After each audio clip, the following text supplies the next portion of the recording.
কুষ্টিয়াতে না যেও কুষ্টিয়ার সেই পোড়া রুটি খাওয়ার টিপস আজকে আমি দেখিয়ে দেবো। বাসায় বসে খেতে পারবেন বন্ধুরা যদি আমার ভিডিওটা ফলো করে দেখেন।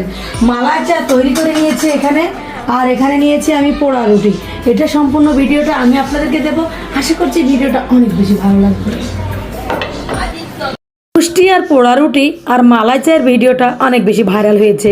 আর এটা বাহিরের ওয়েদারটা অনেক বেশি ঠান্ডা ছিল, আর বাসায় কিন্তু এটা তৈরি করেছিলাম। খেতে কিন্তু অসাধারণ ছিল। ভিডিওটা আমি দেখিয়ে দেবো আপনাদেরকে আজকে কিভাবে আমি এই রেসিপিটি তৈরি করলাম।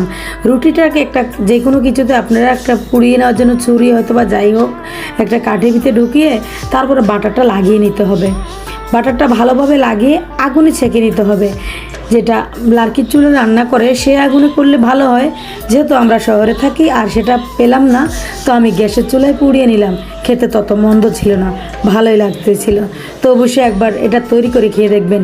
কুষ্টিয়ার সে দারুণ রেসিপিটি সবাই কিন্তু টেস্ট করতে চাচ্ছে, আর অনলাইনে এটা অনেক বেশি ভাইরাল হয়েছে, সবাই তৈরি করে খাচ্ছে।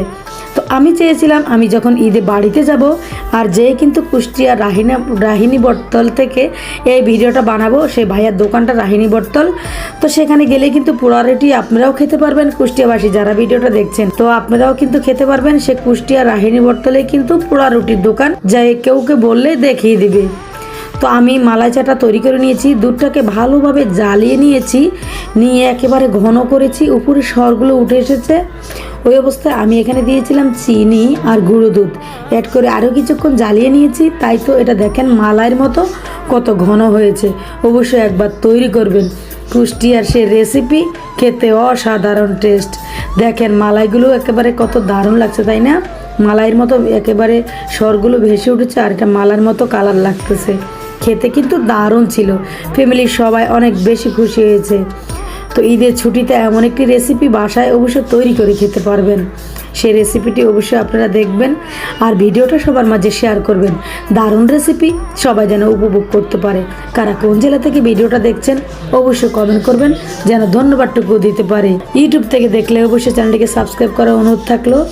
তো অবশ্যই লাইক কমেন্ট শেয়ার করবেন। নতুন রেসিপি পাওয়ার জন্য অবশ্যই বেল আইকনটি ক্লিক করে রাখবেন। আজকের রেসিপিটি অনেক দারুণ ছিল। সকালবেলা খেলে তো আর কথাই নাই। সকালবেলা এটা চায়ের সাথে খেতে দারুণ লাগে।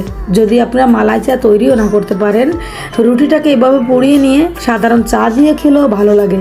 এটা অন্যরকম একটি ফ্লেভার আসে। এটাতে বাটার ছড়িয়ে নিয়েছিলাম, আপনারা চাইলেই ঘি দিয়েও করতে পারবেন। বন্ধুরা এতক্ষণ ভিডিওটা মনোযোগ সহকারে দেখার জন্য অসংখ্য অসংখ্য ধন্যবাদ। সবাই ভালো থাকবেন। আল্লাহ।